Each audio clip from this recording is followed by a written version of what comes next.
আপনার ছেলে প্ল্যানিং করে রেখেছে জানুয়ারি মাসে অমুক জায়গা ঘুরতে যাবে, আপনি বাবা তার কানে এলো আপনার ছেলে স্কার্পিও ভাড়া করেছে যে সে তার 10টা বন্ধুদেরকে নিয়ে যাবে অমুক জায়গা ঘুরতে, যেখানে হোক কুতুব মিনার হোক আর যেখানে হোক সে যাবে ঘুরতে।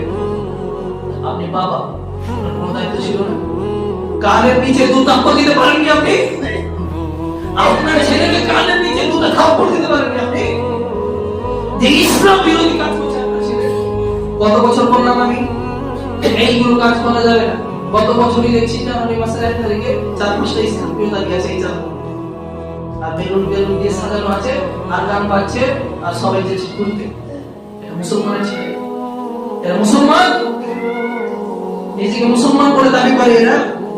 এরা কি মুসলমান আদৌ? আমি শুনলাম জন্য খুব ভাই যে আমি যাবো না ঘুরতে, আমাকে ঘুরতে যাওয়া নিষেধ আছে।